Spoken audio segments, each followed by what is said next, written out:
Good evening, everybody. This is the Oskar Quentin Evening Show, and today we're going to have some friends up, and we're going to talk about what happened yesterday on Saturday, August 22nd at noon at City Hall in Minneapolis, which is that Jake Lang, a fairly noteworthy white supremacist, if we can call white supremacists noteworthy. Unfortunately, in this day and age, we have to.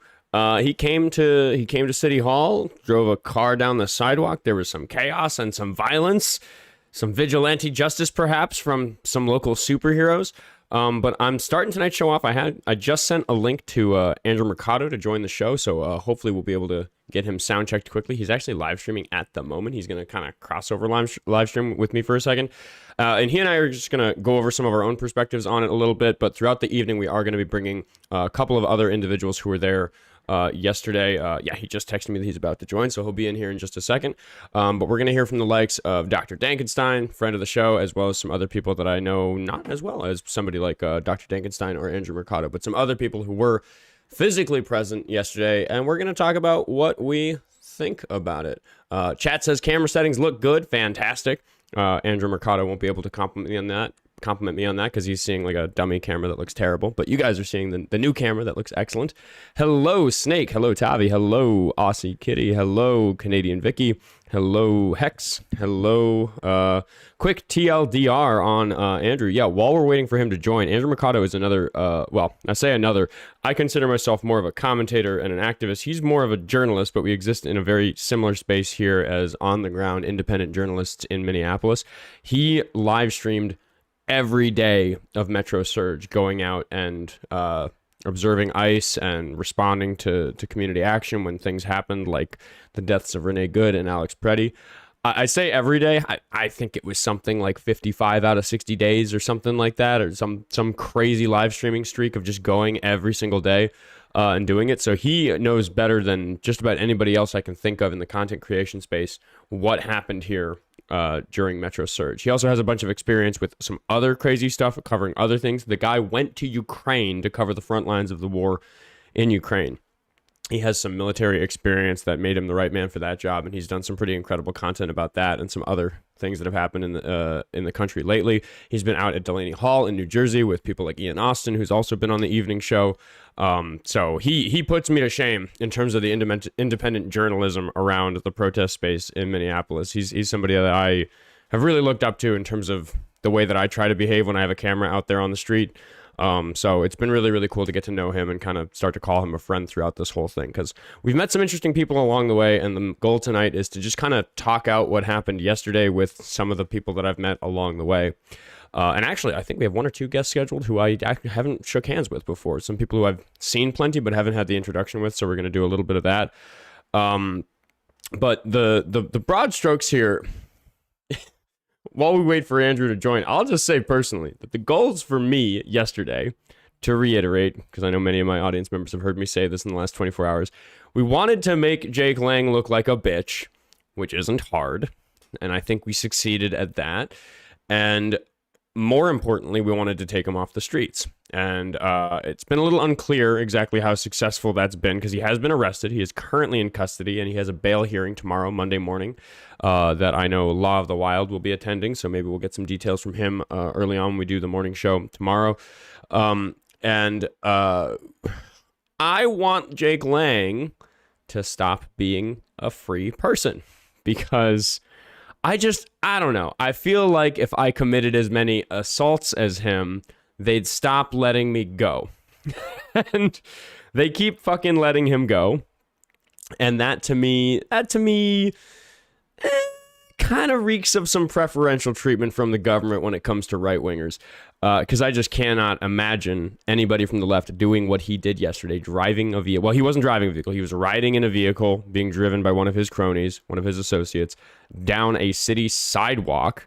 It's not 100% clear exactly. Not exactly clear why they chose to go on the sidewalk, if it was just to cause mayhem, if there was some reason they couldn't turn and go down the street. So yeah, we're seeing Jake up as a hashtag in the chat. That's the thing. He had pending charges from a felony count here in Minnesota in Ramsey County over in St. Paul for destroying the ice sculpture, which we all got to enjoy him do. He looked very, very adorable doing that in his leggings. But it turned out it was a permitted ice sculpture worth like $5,000 or something. So it was a felony charge for destruction of property to have destroyed it. So he got pinched for that. And that messed up one of his other attempts at throwing a hate rally here because he was going to throw one at the Capitol. But he still has those charges pending, and he still has charges pending in Texas for making terroristic threats against Carmelo Anthony, saying that if Carmelo Anthony hadn't been found guilty, he would have taken things into his own hands. Or, well, when he said it, it was in the past. So he was saying it about the future, that if he doesn't get found guilty, he'll take matters into his own hands. And those are reasonably clear and direct terroristic threats against Carmelo Anthony.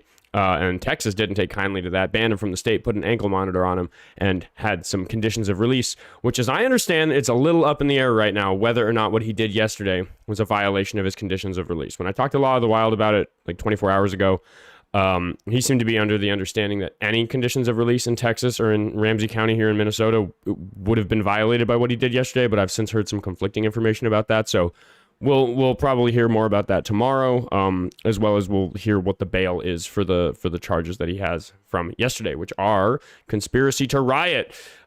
Whether that's a first or second degree charge has to do with maybe what weapons were in the vehicle and the level of organization and that sort of stuff. Rioting charges are real loosey-goosey in general, so it'll be interesting to see if any of that sticks. But I am hoping it just adds up to enough for a judge to set a very high bail that he and his cronies are unable to pay because he keeps fucking inciting riots in places. And then, of course, something that'll probably get talked about, maybe with a little bit of disagreement from some of the parties who were there, is what of the violence that happened yesterday was justified. Because the thing that I was watching for, separate from Jake Lang and his group of merry men, was to see if the law enforcement here in Minneapolis protected him, which they did. They escorted him down the sidewalk, and I've been arguing with some people online and just in general since this happened yesterday that he should absolutely have been apprehended, and everybody in the posse should have been apprehended right there and then. I don't know. I can't imagine a situation where the cops see me driving a vehicle on a city sidewalk with a crowd of people who are mad about it and say, all right, instead of stop right there, instead of get out of the vehicle, instead of, hey, make some room, we need to arrest this guy, they say right this way, please noodle your car on down this block through this crowd of people so that you can escape. Because they didn't even apprehend him at the scene. They found him later. Absolutely fucking insane. I don't know. Tonight in the producer chair, we've got Raven, who also is kind of one of the guests for the night because you were there yesterday. You got anything you want to throw in while we wait for Andrew Mercado to show up? I was, and I got a pretty clear video of Jake Lang cowering in the passenger seat of his truck before you can see him take out bear mace and spray me before almost running me over while he leaves. Yeah, was that cloud of mace towards you? It was towards the front of their car, but the wind blew it right at me, and I was swimming in it. Oh yeah. Here's Mercado. Hello, Andrew. How you doing? Can you hear me? I can. Sorry that took a minute. I had to figure out a way to get in. Yeah, no worries at all. I gotta figure out how to get you centered on screen. You're my quick video check for people. There we go. Now everybody can see both of us. Me and Raven kind of just got through giving our summary. And I gave a little bit of a summary about you and some of the accomplishments that you have, which I got pretty well versed in when you came on the show a couple months ago or whenever that was. So yeah. if you want to jump right into it, talk about yesterday, man. Give me the scoop. I mean, we knew this was coming, right? We knew that Jake was going to show up. It was planned out, months in advance, or what I think it was back in June. He said he was going to come and do this. So this is his third attempt at hosting a hate rally. Okay. He wanted to be loud and make noise, which is what he does across the country. But Minneapolis is, as you know, the last place to do that in, especially since he wasn't able to do it the first two times, right? He was a failure the first two times, both outside of the Hennepin County courthouse at the exact spot it happened yesterday, and also during Operation Dildo Blitz at the Whipple building when he drove by in the U-Haul. So, I mean, he's tried this multiple times. He came up, so we're all there. Everyone's waiting for Jake Lang to show up. And then we see two vehicles enter the sidewalk along the courthouse and start driving towards the crowd of people that were standing there. Mm. And then out comes the Minneapolis Police Department. And for a second, I'm like, okay, they're gonna stop this because they're driving on the sidewalk. Like, you can't drive on the sidewalk, right? We can't do that. No, apparently not. They were there to escort Jake Lang the entire length of the sidewalk to make sure nobody, would interfere. Even though that didn't really work because Spider-Man was able to get up onto the truck and whatever. Um, but they were out there to protect Jake Lang, which is really sad to see because all January they were allowing Renee Good to get murdered, Alex Pretty was murdered. They allowed countless Minnesotans to get brutalized in the freezing cold. So, I mean, the idea that they came out in more force to protect Jake Lang, is very sad, very, very pathetic, actually. I called it pathetic. It's sad is not good enough of a word. It's pathetic. So, and then, they escorted him out. Jake got to leave until they arrested him later. But him and that other vehicle left after their private security, which looked like ICE agents. And like, usually I'm better in this type of a situation. I'm kind of disappointed in myself because I'm better at identifying people in militarized gear Mm. because I served in the military and I want to make sure because my chat all the time is like, the National Guard is there. And I'm like, no, guys, it's not the Guard. It's the feds. They just dress like that now. And so, but I don't know. I think I just hit a moment and I just like saw red or something. And I'm just like, the ICE agent, because they had the vehicle there and he was dressed exactly like an ICE, like all three of them, all of the private security. Like said agent on his fucking yes, vest. it literally said agent out like, and it said, but it's, so again, I'm disappointed because I'm usually better at being like, okay, that's just some chud. But I don't know. I don't know. I just kicked back into what it was like in January out there and kind of forgot where I was for a second. But yeah, I noticed that his ICE agent looking security came out and just started macing everyone. Literally just maced everyone, even his own. Totally, literally. He was like spinning like a ballerina macing. It was just everywhere, every direction. And he was even getting the people in the trucks maced because he was just spinning like a ballerina, macing everybody in sight. Yeah, and then the Minneapolis police are right next to him watching this happen, which is why it gave credence to my wrongful thought that those were federal agents, because it's like the Minneapolis police are just letting this dude spray everyone and control, and they were doing crowd control too, moving people or pushing people. And I'm like, these are private security. Like, they do not have the power of any law enforcement. Like, that's why actually by the end of it I ended up pulling my press identifiers off, because I was like, I'm tired of this shit. I'm ready to make something happen. But well, I mean, and for me, that was the first time where I like was fooled by, I mean, for as far as I know, right? Like, I've faced ICE agents so many times, and there's always that like, watch out, this is a federal officer, they might shoot you 10 times for no reason thing. But yesterday I actually had most lost your camera for a second. You're back. My bad. You're back. You're back. Yeah, I didn't even realize until after the fact that they weren't ICE agents, because they just look in their Temu outfits exactly like ICE agents. Yeah, and they did. So, I mean, I think other people thought the same thing. So then they all got back to the vehicle. Jake hid in the vehicle. The others were cowering in the bed of the truck under this cross that Jaden Scott, who I have a active HRO against, which I got notified when he got arrested, which was funny. Fun. So because I have a HRO, so anything that happens to him, especially in Minnesota, gets sent to me. So, I mean, and it is what it is. Like, you come back to Minnesota, he showed up outside my door and threatened me, and I returned threats back to him. But at the end of the day, they came to provoke hate and they came to incite riots, and we were just there to document what's happening. We didn't choose to drive onto a sidewalk, and they drove at people. So it was like a multitude of things that led to increased aggression from everyone. I mean, it is what it is. Like, the whole situation is out of our hands, and you're driving on the sidewalk and you're Jake Lang, number one. You have Temu looking ICE agents with you, and you also are escorted by the Minneapolis Police Department. Like, all of those things were a recipe for disaster. Like, all of that combined was a recipe for something very bad to happen. Thankfully, nothing really did. But glad nobody got seriously hurt yesterday. There was a lot of risk to bodily harm yesterday. Yeah, and not counting everyone that got maced too. And like, my arms and my shit, I was burning like all night. Like, I truly didn't stop my skin burning until like this morning. I tried taking a. Did you see how much I got maced? I got maced a lot. I think you got a whole face full. Right? I got a whole face full like a handful of times. It was really bad in the thick of it, but I just wanted to stay up there. I wanted to stay yelling at him.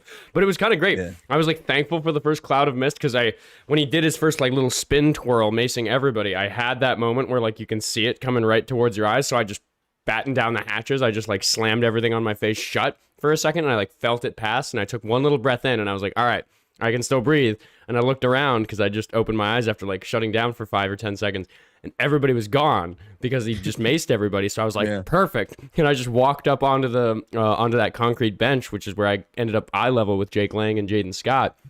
And then that's when you joined me, and you and I ended up like shoulder to shoulder. And there's, I don't know if you've seen the footage of both of us just like laying into Jaden Scott. I was just tunnel vision. I didn't know what was going on around me. Like that's why I can't let myself get that mad, because I will tunnel vision, and like I was locked in. Like I was absolutely just like hyper focused on Jaden Scott, and like a moment I could even, I don't know. I was, I mean, show up outside my house. It is what it is. You know what I mean? Like I tell people, might have different opinions than you. I mean, I would argue Jaden Scott, Jake Lang are extremists. Like they're not just like a conservative with a different opinion. They are literally extremists. But that extremist showed up outside my door and threatened me like this winter. So, I mean, what happens to you when you come back to my home state is on you at that point. You know, there's all this talk about fighting words, right? Like, because like one thing that I was talking to Law of the Wild about, because I genuinely am curious, because I'm happy to post the hashtag free Spider-Man. You know, I'm happy to say that he was just being the friendly neighborhood Spider-Man. Anybody's like, that's assault. He's attacking Jake Lang for exercising his First Amendment right. But according to the charges that were filed yesterday, I don't think that Jake Lang was working within the bounds of the First Amendment by driving a fucking vehicle full of his cronies onto the and I keep saying he drove it even though he was sitting in the truck bed.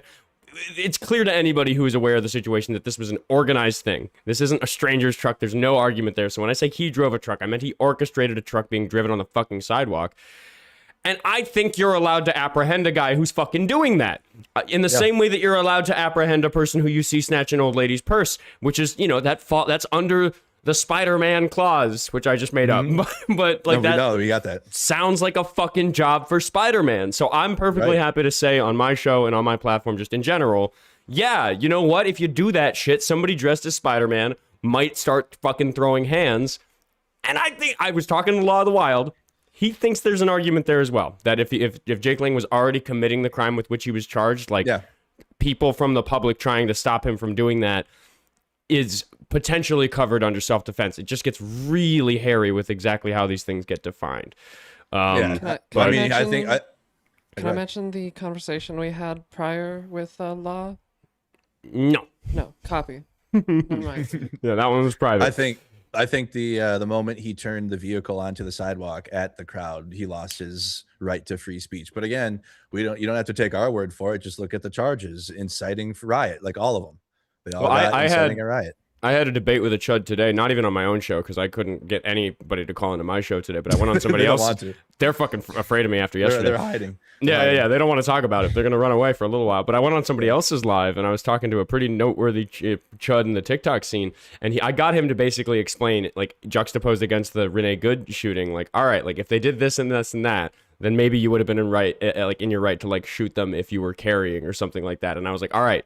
He did do that. He did bump into people with the car intentionally on the sidewalk. And he was like, who did that happen to? And I said, me, bitch. He crashed his car into me.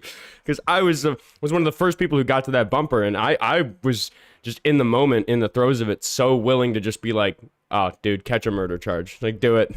I'll stand right in front of you're on the sidewalk, dude. Like, I did actually see footage of you getting bumped by the car today somewhere. Yeah. We were like digging it up to show it to fucking RC because we were on Michael Unmuted's live today.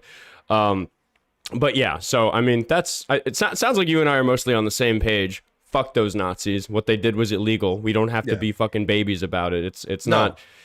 That's what the right wing's gonna do. This is a classic right wing strategy as well, too. Is like very obviously hateful thing happens or attempt at an extremism or domestic terrorism, and then when people respond to it, you'll have a bunch of right wingers that they'll be like, well, I don't agree with Jake Lang, even though they do. I don't agree with Jake Lang, but he has a right to his free speech, and make it a free speech debate. And like that's their entire strategy, and just be ready for that. They will remove the actions of Jake Lang and then put you into a free speech debate and make that about his free speech and litigate that instead. Right. So and that'll be with anything. It doesn't matter. Like that's just what they do. Well, and there's the double standard of like, if somebody on the left steps a toe out of line, shoot them about a dozen times. That's okay. But like, if somebody on the right maybe makes a clear and concise plan with a bunch of people and posts about it on social media about not stepping one toe out of line, but maybe going completely out of left field and doing a bunch of crazy illegal shit and then go in public and do all that crazy illegal shit, somehow we as the public are supposed to still look at it and be like, no, free speech. This is filed under free speech. Also, separately, this is just like maybe like bizarre legal arguments that might need to come out for this sort of thing. I did just invite Derek, by the way, Dr. Dankenstein, cool. So he's going to appear at some point here. But the sign that Jake Lang was carrying read, Jake Lang loves black people, but he hates, and then it said N-words, plural. So this is a fucked up, pretty horrible racist sign. There's an argument to be made legally that the combination of the sign mixed with what he was doing, the crime that he's been charged for, riding in this vehicle down the street, down the sidewalk, the way that he was, that combination of things could be considered fighting words for Spider-Man. And I've been told that apparently it is to some degree legally relevant that we have learned that Spider-Man is black, because it makes the speech on the sign like it adds to that totality of evidence about the degree to which this is hate speech in combination with violence directed towards him as a person. And then you get to lay down, and then you can easily lay down the pattern of Jake Lang's history. He's been arrested so many times, right, in Minnesota and across the country. And if I was his lawyer, I would just say this is a pattern Jake Lang does. Like this is like he is a danger, a menace to society. And it's just going to keep happening. And if he just continues to incite and continues to provoke, like Jake Lang needs to be put in jail and not let out. But we can't forget, and I'm sure you tell your viewers this, but it was Donald Trump who let him out, because he's a January 6th defendant. He literally on January 6th had a baseball bat, was dressed in all leather, he stole a Capitol Police shield and was using a shield and a bat to beat police officers to try to get further into the Capitol building. So this is a domestic terrorist who doesn't care about the police at all. Whatever. But, the idea that he gets free reign around the country to continue to commit domestic terrorism, and then communities are just supposed to not respond and just allow him to do this. And then when people do respond, you want to make it a free speech argument. It's like, no, like just go kick rocks, lick my butthole. You don't get to make that argument. Yeah, I mean, and that's like the thing I have to tell people, where when we compare somebody's hate speech like Jake Lang's versus somebody like Charlie Kirk or Savannah Hernandez or any of these other oppositional figures who have faced violence, there's just something so different between Charlie Kirk and Savannah Hernandez filming a video or talking into a microphone, because I don't think that either of them ever did anything that I would consider physically violent. Whereas Jake Lang repeatedly has assaulted people and gotten away with it, not in his life, just recently. Like in the last 8 months, we keep crossing paths with the guy, and every time he turns up, he's fucking macing people indiscriminately, brandishing weapons, using vehicles in ways, burning books. Yeah, which, hey, I'll defend his right to free speech on choosing to burn those books. I will not defend his right to burn things in public and then call us violent for like writing on the fucking sidewalk with chalk, or doing any of those other similar things. So yeah, there's a pattern of behavior that where like I just tell people like, yeah, if you see that guy, like fucking be ready. He's fucking armed and dangerous and has malintent. He's a dangerous criminal that the president set free and emboldened to do these sorts of things. It's because he's pardoned by Trump that he knows he gets to walk around and do whatever the fuck he wants, because he knows he's not going to face federal charges for a lot of the stuff that he should.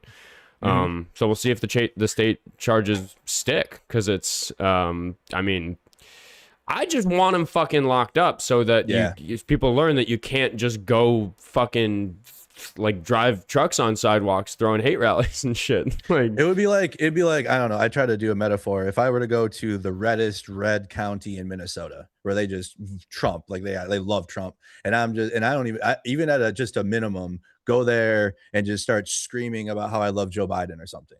Like I don't know, I mean they probably just saying that, like not even doing anything outlandish like Jake Lang does, or just I don't know, hold a big I love Joe Biden licking ice cream or something, and just walk down the reddest kind. Like they would probably come out and like beat me. Well, Or we just see hold their Robbie neck. Roadsteamer do that all the time, and he does Yeah. get assaulted like crashing bridge brigades all the fucking time. Oh yeah. All right, we've got Dr. Dankenstein here. Hell yeah. Let's go. Now we got Awesome. a panel. Hey guys. Oh, I was so locked in watching the stream. I was like, oh right, I'm supposed to be a guest too. Hell yeah. Oh yeah, glad to have you. And Mercado, I was gonna kind of extend the invitation just because I admire your journalism around this stuff so much. You are welcome to stay on the call as long as you want. Definitely. I'm just gonna be cycling through Oh, yeah. people, No, but this is rad. you're totally welcome to hang out. Definitely. I'm here for it. This is a cool panel. All right. We just like got through like timeline of events and like our general thoughts on it. So I'm just gonna pass it over to you, Derek, to both like introduce yourself and just tell everybody watching who you are, a little, what you work on, where they can find you, that sort of stuff, and then we can just get into the meat of potatoes about what you think about yesterday.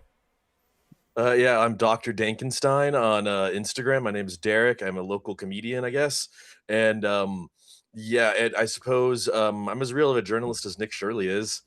I was at the rally yesterday to report on it and just see what happens. And honestly, I really wanted to see Jake Lang live before he gets, in jail forever. It was my last chance to see him, do his thing. And boy, I gotta see it. I got a whole face full of mace. It was a fascinating time. The two vehicles that they had came in like a convoy succession between these stone Right. benches in the building. So as they were coming through, like I ran right up and got on the front bumper of the first lead car with Jake Lang in it, which was that black Honda Ridgeline, and then we came around the driver's side of it. That's where me and Andrew Mercado were, and we were just kind of talking about standing up on those stone benches and like yelling at them, like when the commotion starts and everybody sees them pulling up onto the street, like where are you and what happens? Oh, I was at the other end of the like down the sidewalk from the cars as they came up. And so, when I saw them, like, yeah, I was like way far away from you, and I think I was aware that you were down at that end. I might have seen you like running over there at some point. And I was like, Oscar got there first, and then of course you got more. That means you got most of the mace, and I didn't. I was not aware that there were two cars until like several hours later. I only ever saw the first one. Because part of it was because I couldn't see very well because I got maced. Well, maybe Andrew knows, but like as I understand, I have heard conflicting reports about what the second vehicle was because it was like an Interceptor model Ford Escape. Yeah. I'm pretty sure, whichever it was some Ford that has the lantern on it, like the police searchlight up by the front. Yes. I have heard people both report that it was theirs and it was privately owned, and I've seen photographs of it impounded, so I'm pretty sure it did get impounded in association with the charges. But I've also heard that it was an ICE vehicle. But that might be dinguses watching videos on YouTube and being like, look, there's a guy in a Timu outfit in the driver's seat. It must be an ICE vehicle, which is, how rumors start on social media. Because I just haven't heard confirmation on either. But yeah, it was crawling right behind. And for me, present, in terms of dealing with the chaos of the scene, like I think in that moment, I wasn't even thinking about whether that was law enforcement or one of Lang's people. Maybe just because I was so focused on Lang. But I have no idea about the other car. Oh. Yeah, no, the other car, from what I've heard, it was a part of his like entourage. Like apparently, people in both cars were arrested. Yeah. I don't know. I feel like I've seen video of it at least with like police lights flashing. So maybe it was like an old like police cruiser or something. Mm-hmm. I don't know. And they could have just rigged it themselves. It had the orange lights at the top that they were using. Like they were using. Oh, is it orange? They're like orange and white lights. They can't use red and blue, right? Right. They can drive on the sidewalk though, so I don't know. I was gonna say can't is an interesting word with these type of characters. Yeah, not bad. But yeah, they had the orange and white lights. But if it was orange and white, that suggests it was privately owned.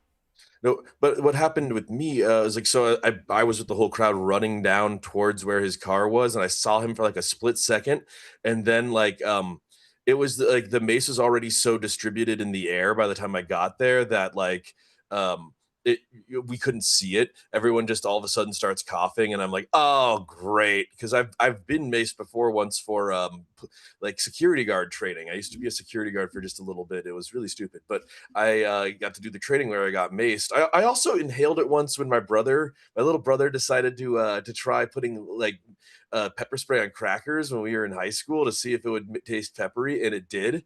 It was very spicy, and he completely like choked out the whole garage. He did it in the garage.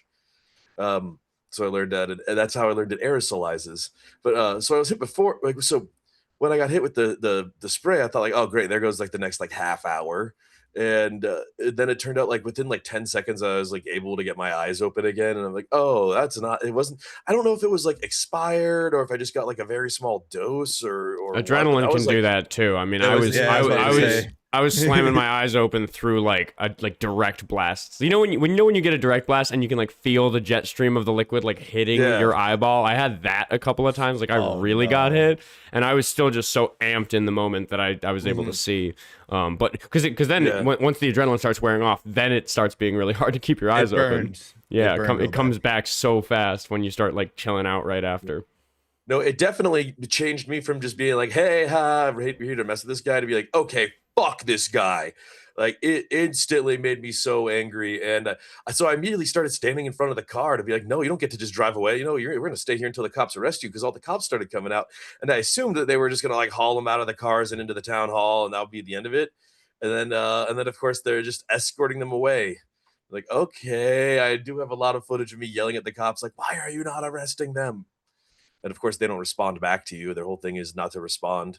Well, and this claim that they needed to like secure the scene, I've been saying that from experience with like clashes between protest crowds and law enforcement here, like these very departments, probably some of these same officers, certainly some of these very same people in charge giving orders. I'm not at all convinced that the size of the crowd was a problem for the number of police officers. Like the ratio did not suggest to me. Because it was like 1 to 4 or something like that. But when it's 1 to 4, like 3 of the 4 that we're talking about in terms of the crowd are people who are not like gonna go hand to hand with the police. Like they're not the frontliners. So the ratio of frontliners to police is like, it was just such that they could have pushed us back, and they had a secure location. They had the lobby right there that they could have dragged these guys into. So what I think happened was that they were always assuming that he would be coming in down the street or something. I don't think the police were expecting him to drive up on the sidewalk. Right. And I think their plan was probably just like, look, as soon as he gets here, do whatever it takes to just get him off the site as quickly as possible. We'll arrest him later. Don't worry about him now. Just keep the crowd off of him. Keep there from being violence, and just get it over with as soon as possible. And then I'm sure as soon as he pulled up on the sidewalk, they're like, just continue with the plan. It's so easier to just go with the original plan rather than to try to like plan on the fly. Especially MPD. That's the other part of it, is that it's not exactly what considered one of the nation's top police departments. No. And well, okay, so in terms of them like maybe making a decision to behave a little bit differently, I feel like you're star witness in this, Derek. You want to tell us about what you saw through the windshield? Oh my God! Yes. Did you fucking forget, dude? Yeah. You smoking too much weed? No, this was just it's such a big it's like it was a small thing but a huge thing at the same time. Yeah, the guy driving the car had his gun out. Like he just was like, when I've looked at the footage more, and he actually had it out the whole time. I think it was in his hand as it was on the wheel, and I noticed his gun as he started turning the steering wheel a little bit. Like it's it's in his right hand, so as he's turning it a little bit, it comes up, and I'm like, oh, he's got a gun. And I start like tapping the cop next to him, like he has a gun, and I'm yelling at the cop, and the cop just ignores me, doesn't care. Yeah, and then I think the guy in the car recognizes that, like, oh, people are like, I don't know if he saw me pointing out to the cop or something, but I think he seemed to holster it because it seemed like it's a terrible idea. If he just has that out, he is so likely to get shot by a cop. Well, I mean, absolutely. And that's the hypocrisy of the whole thing, is like Renee Good gets shot in the face for driving on the street, like momentarily towards while going around an officer who did get out of the way. But these guys they were doing the thing where they rev the engine and then like sit on the brakes, so they like pop the brakes so it lurches forward like really does these little jerks. He did that to me several times. There was a few points where it was just me in front of his car. Yeah, there's a few points when it was just me in front of his car, and he was looking straight at me. I'm like, this dude wants to kill me. He is like, so he's weighing it in his mind right now whether or not to kill me. The same thing when he had the gun out. It was like very much just like he wants to do it. He's just waiting until he has permission. But if he had permission, he would have killed me right there on the spot just for showing up. Exactly. And it's wild, like a situation like that where you see a firearm by a Jake Lang protester, I guess, driving that vehicle. Mhm. And then you got Alex Pretty, who had a legally concealed carry firearm, murdered by the federal government, disarmed and murdered. It's like it goes back to the hypocrisy of it all. You can do it on stream. Oh, you can do it on Yeah, stream. yeah, Oh, yeah, yeah. That's all I'm saying. Why you hiding it? YouTube only tonight, baby. You're on YouTube. Jokes on you, everybody. Oskar Quentin's a pothead. Who would I was about to guess? say. Yeah, so the hypocrisy is astounding, like in terms of how much leeway No. like right-wing chuds get over anyone else. I think I will be doing a video about this at some point, Hell like yeah, specifically do about how, like, saying that I think they probably did have their plan. You know, like I was wondering what their plan was when we showed up because I heard something ahead of time that there would be the maybe it was in the Jacob Frey's press conference or something. They said they'd be setting up 2 zones, and so I assumed there would be like a very well designated like zone for Jake Lang and his people and counter protester zone because there's a lot of protests that do that. Well, And, so my issue with that was going to be that we checked. I had some friends look and like contact the city, and the event wasn't permitted in any way. And because it wasn't Sure. permitted, there's no way for them to say that they're allowed to stand somewhere, but we're not. So if they had said like, "Hey, counter protesters, please go over there," I'd be like, "Bitch, no, I am going to stand over there by Jake Lang so he can hear me when I call him a bitch." It's like the whole reason I'm there. So like that was kind of my plan going into it was if there was division, I'm going to try to stand where Jake Lang is standing. Oh, 100%. I wasn't going to like follow the signs or anything like that. I was going to listen to the cops. But the Well, I mean, I'll barricades were listen to never them, set like, up in a you know. way that suggests to me that that was the plan.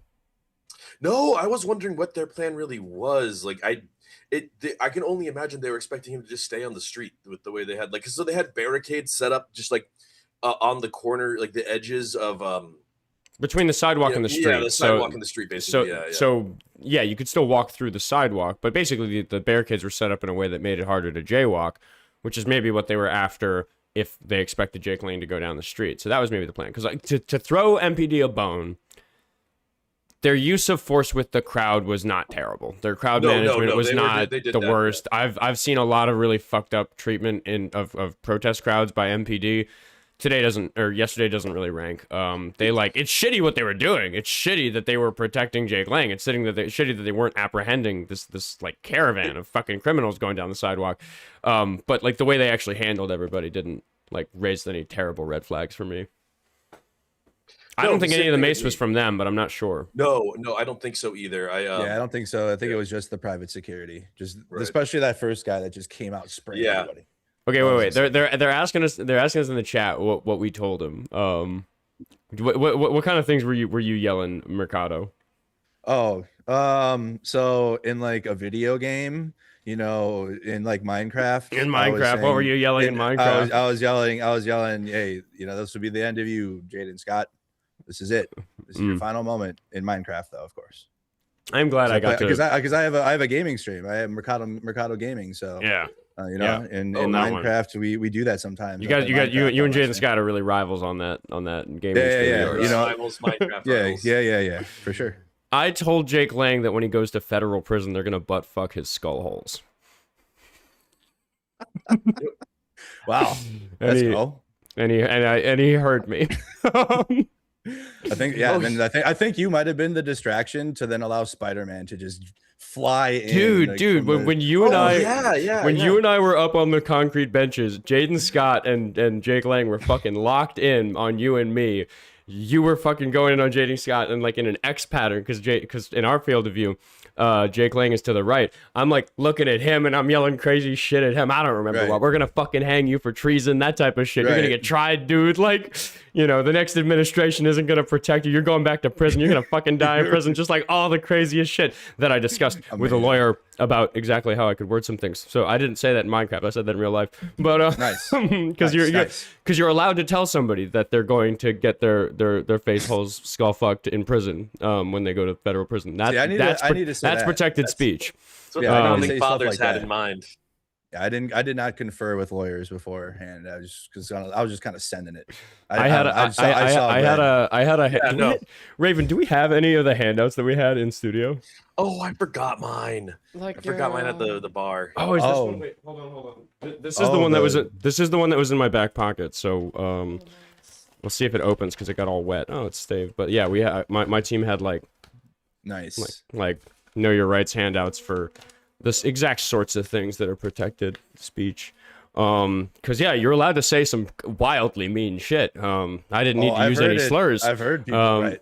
Yeah. But I mean that's I kind of missed it from like it's like the one thing I missed about being more on the front lines as opposed to doing more studio time is just like getting somebody's attention in a crowd where like you yell loud enough that you see them turn and look and they like see you and you can tell that they're like, ah, fuck, he got me. Like he got my attention and I looked and he saw me look and now he knows I heard him. Cause I just said some crazy shit or whatever it is. Like it was like, I hate Jake Lang so fucking much. It was just so fun to get to finally fucking whip that shit back out. And I got to do it with him finally. Cause I've been trying to get eye to eye with him for fucking 8 months. So that was super cathartic for me. And for me, that was, a new experience because I usually try to take the position of just documenting because, I do want my videos to get out there because I do journalism, but my videos are not usable because I'm screaming in the entire video. So there's just, no one's going to watch it but my own people and that's fine. But, that was like one of the first times where I even was like yelling at the cops because I truly try to, I have my opinion. Yeah. Like this is the first time I was doing that too. Yeah. Yeah. I don't say like, because I have I highlight others doing it. You know what I mean? Especially because a lot of people trust my platform. Well, normally, I don't see there's a point in doing it. Right? I'm just like, yeah. This. I was like asking them genuine questions, like, why are you not arresting them? I was trying to do journalism too. I was like literally being like, sir, I'm a reporter. Do you? Why are you not arresting him? Are you able to give me a statement? Yeah. And no, and that's what I wanted to do with Jake Lang as well. Is I was like, Jake, can we please get a statement about the Bible? In fact, I had like. That's what my whole thing was. I was wanted to talk to him about the Bible, and then he maced me, and I kind of forgot all about that, and I was just like, "Fuck you, dude." Oh man, no, I was the one with the sign that said Jake Lang texts minors. I thought that was like the clearest way I could get my message across. That ended up on the hood. That was fun to see. Yeah, I put it there. I didn't want to hold it anymore. Yeah, I got tired of holding it. And that's the place it needed. Well, I wanted them to read it. It was the main thing. I just really wanted them, and they did. They both like Jake definitely saw it. The guy driving his car absolutely saw it. Oh man, it was. Also, as I was towards the end, because I didn't see the car behind them, because I ended up getting behind the pickup truck at one point, and I grabbed the flag that the guy, I forget who's the one in the camo in the back. Oh, I forgot the name now. Yeah, no, I need to. The veteran, the veteran. I don't even know if he is a veteran. I think people are saying stolen valor. The veteran. That was the only reason I probably didn't take the. I didn't want to take the flags. I didn't want to get any charges or anything, and there's a ton of cops around. But I was like, I actually have it on video. I say something like, dude, can I have your flag? Yeah, he had two of them. He was wearing 2 flags for some reason. Yeah, no, like I was looking at all the shit they had in the truck because I was like kind of wanting to like, is there any souvenirs I can grab? But it was like pretty much everything that was in there was stuff that people had thrown in there. Not any of this stuff. And then I don't think man, I really wanted the cross. The cross would have been great. The cross pisses me off too, because that cross isn't big enough. To crucify someone, you need a cross that weighs like hundreds of pounds. It would have to be like a huge, substantial piece of wood. That's just a little like flimsy little, like, what the fuck? Like either get like a tiny little portable one or like go for the real deal. What the fuck is with this like halfway? The crosses are always bitch made. I saw the cross they had in the U-Haul, and that was less bitch made than the one today, but it was still weak sauce. The one today was like, did you just like stop by like Home Depot and get 2 like fence posts really fast? Like, what did you? And the answer is yes, they probably did. Picturing them with like a little nail gun, just like sticking. Jesus it together. Had his head in shame, just like, I can't believe these are my warriors. He's like looking through the holes. Oh yeah. Oh, that's one of my other things that I think is crazy about this. Like what I would think he's really less a Nazi and more of a crusader, which I've been thinking about a lot. Since yesterday. Yeah. It's like it really is a different thing, a different type of fascism he's going for, a religious type of fascism. Well, the whole Crusades thing is like, he's very much, it's the whole like. So first off, I think he's really, really gullible. because he did it. Like, there's the whole. Let's get into the conspiracy theory territory. There's the whole. There's that like picture of Jake Lang at the wall in Israel doing his first like bar mitzvah or whatever as he kisses the wall, and people are like, he's an Israeli agent because of that. Actually, that's something that like so at the wall there is like a bunch of they're from a group called Chabad, and there's like a few other like Jewish Orthodox cults more or less that have like recruiters there who are constantly like, everyone walking up, they can tell if you're like a non-Orthodox Jew, they can tell as you walk up, and they're like, hey, have you ever done like you if you've been there before? I haven't, but from what I've been able to read online is like you will have met the guys asking you if you've done a mitzvah before. So Jake Lang clearly said, no, I do have Jewish ancestors, and they talked him into it. It's actually like a weird kind of common, almost scam. They have you pay money to do it most of the time. Whoa. So like he would have made, they have you give a donation. So he probably donated like $100 to do this. And but no, he's just like, which is my point is that he's like a very, very gullible person who's definitely just like fell down this weird right-wing rabbit hole where he's like, Muslims, they're different and look weird.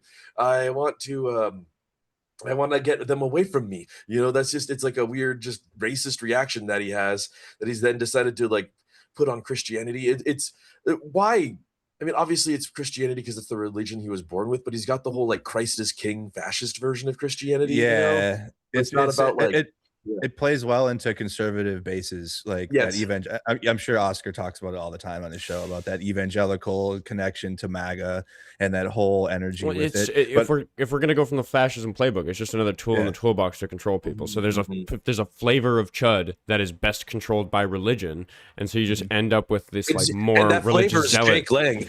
Jake, well, that yeah, is Jake Lang. he's the extreme on that end, where it's like if you're that religious, if you really think that God hates brown people for some reason, like you can think it's reasonable to get in a truck and like crusade for that shit down this sidewalk of a city that you've been brainwashed into thinking is like the mecca of hate on the planet because we like have good Mediterranean food here or something. Hey, Trahern. Let's go, my boy. Trahern Cruz. Hi, how are you? He needs a second. He needs a second. He'll be right back. All right, I'll let him introduce himself when he returns. But I was gonna say really quick, when it comes to Jake Lang, like yes, obviously, but I mean, again, he was a January 6th terrorist. Like he's been on this train. But for me, and what I think, because obviously we don't have proof, but he was pardoned from jail, and I think part of the deal, I think part of the deal for him getting released is he has to do this crusade thing. And he's on like a humiliation ritual to pay back whoever paid to get him out of jail or who's funding his little operation here, whatever billionaire it is. I think it's totally possible. That's the thing. But I also think look, all I know about him from before January 6th is, well, all I really know about him from before all of this is that he did January 6th. Right. So he's already like super gullible. He was one of the dumbest of Trump's followers there. And he was also one of the ones like most willing to do violence. Right. So I think it's like, I mean, odds of him ending up in jail are 1 to 1. He will end up like permanently in jail at some point at this rate, like because he already did before. He was going to be in jail for like 7 years for January 6th. Also, so I don't really think he necessarily needs to have like somebody, like a sinister person behind him funding him or like directing him, telling him what to do. I think it's more of that just a bunch of people are like, oh boy, I get a lot of bang for my buck to destroy America if I just gave it, donated to this guy's GoFundMe. There's no way that like China and North Korea and like Russia and Iran aren't all like, like putting money into it. Yeah, I'm sure the guys that they're like at like the Mossad office are like, dude, do you guys? I'm sure they were all watching the videos from this week, going like, oh, guys, high fiving. They're probably like popping open whatever. Hey, Dank. What did they drink? Sorry, hey, Dank. Do you have any last words before we move on to Trahern? No. I want to hear Trahern. Let's go, Trahern. Yeah, I was gonna say, Derek. Actually, if you can pipe down and not contribute to the panel being too crowded, you can sit and hang out. But I want to give the mic mostly to Trahern to introduce himself and give us beer. You go get beer. All right, Trahern, the mic is yours. Thank you guys for having me. Excited to have this conversation about white supremacy coming to the Twin Cities.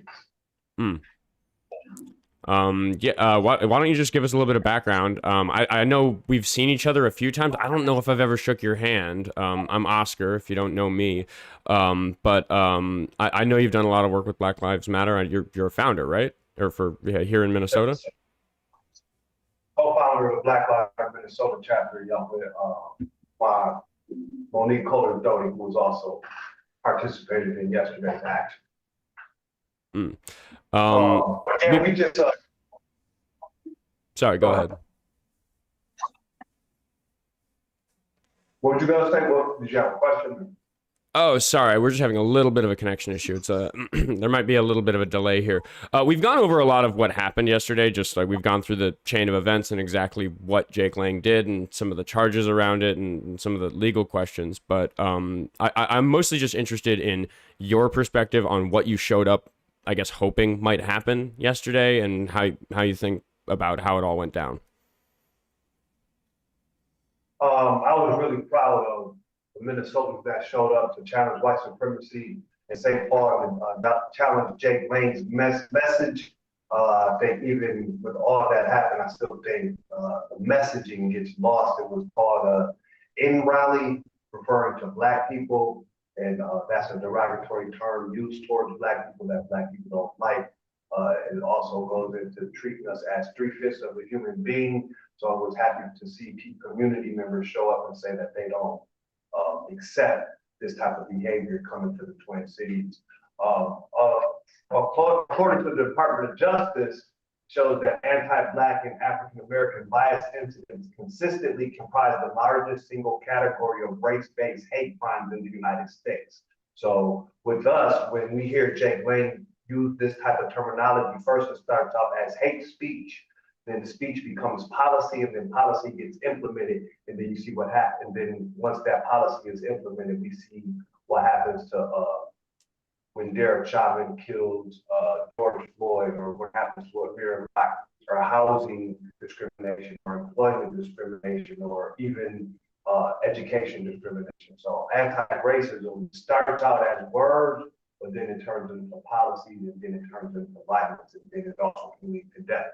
So that's why I'm glad that Minnesotans who care about this and understand this showed up yesterday to tell Jake Lang, we don't accept that here in the Twin Cities.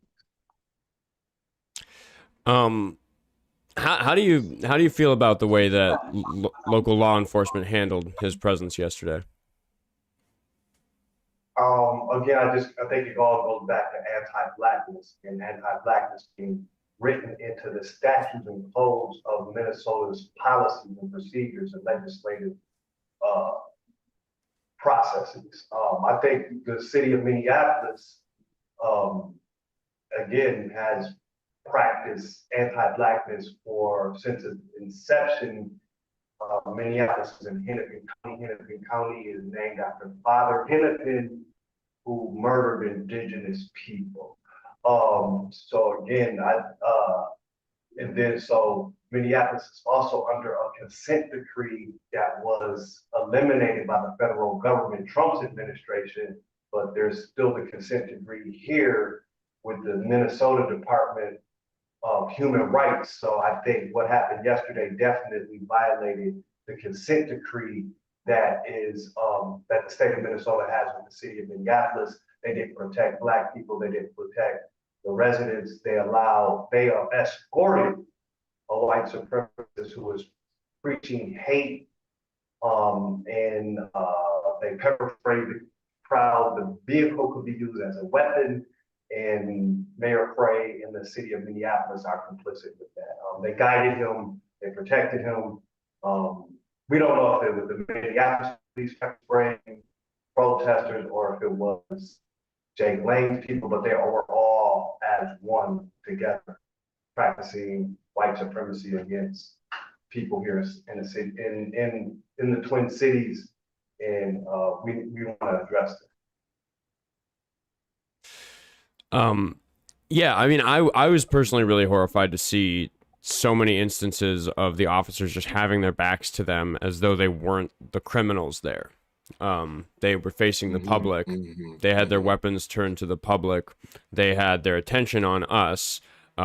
We know Derek, who's on screen right now, actually witnessed that the driver of the vehicle had a weapon, and we compare that to other law enforcement actions. We compare that to Renee Good and the way law enforcement handles somebody driving a car in a situation like that versus a situation like this, and it's, for me, like a remarkably stark example of the sort of hypocrisy that we face. So I guess the question I have for you as somebody who witnessed what happened yesterday, and handled with Dante, right? Every Todd was handled, right?